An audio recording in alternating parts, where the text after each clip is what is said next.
सर्वांना माझा नमस्कार. आदरणीय कविवर्य श्री रमाकांत कुलकर्णी यांच्या काव्य जीवनावर आधारित एक छोटीशी कविता रचलेली आहे. आदरणीय सरांनी जे पुस्तक लिहिलेलं आहे आणि शेड्यूल मी, त्याचा जन्म काव्यबद्ध करण्याचा, शब्दबद्ध करण्याचा एक छोटासा प्रयत्न केलेला आहे.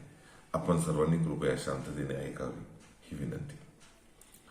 काव्य मनाचा कवी विचारात रमला, काव्य मनाचा कवी विचारात रमला, मानसांच्या भावनांना थेट शब्दात गुंफला. काव्य मनाचा कवी विचारात रमला, मानसांच्या भावनांना थेट शब्दात गुंफला. मनातील हुंकाराला, मित्रांनो, मनातील हुंकाराला साद त्यांनी घातला आणि रमाकांतचा शेड्यूल मी जन्मला. मराठीचे शिक्षक असल्यामुळे पुढे त्यांच्याविषयी लिहिता झालो. आणि अंगी मराठीचा बाणा, अंगी मराठीचा बाणा, विद्या देती सकळ जना, मदतीची करती याचना, असे सदैव तयार. जाणती शब्दाचे सामर्थ्य, जे असे विचारांचे साधन, कराया ज्ञानाचे संवर्धन, हाती घेतला प्रण. मित्रांनो, पण प्रण नव्हे तो प्राण, पण प्रण नव्हे तो प्राण, असे शांत मनाची शान, ओतला जीव नसे भान, संस्कृतीची राखत मान. शब्दांची साखळी बांधत, पुढे शब्दांची साखळी बांधत, लिहिता झाला रमाकांत, चारोळ्या रचत रचत काव्य कळी उगवली.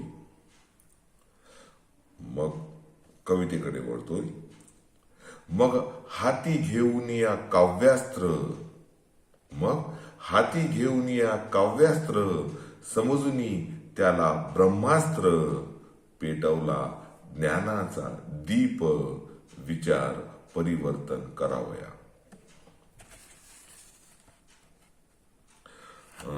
आदरणीय सरांना मी या ठिकाणी एकच सुचवू इच्छितो, आणि शेड्यूल मी हा आपल्या जीवनाचा शेवट नसून ही सुरुवात आहे, म्हणून पुढे लिहिता झालो आणि लिहितोय.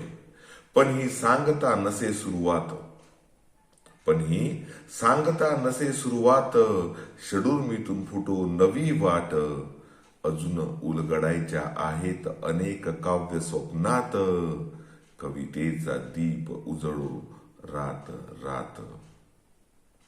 शेवटी सरांकडून एकच अपेक्षा आहे, हे कवी तू थांबू नकोस, हे कवी तू थांबू नकोस, हीच आमची आस व प्रार्थना खास. धन्यवाद. आपल्या आणि आपल्या परिवाराच्या भावी जीवनास या ठिकाणी शुभेच्छा देतो आणि थांबतो.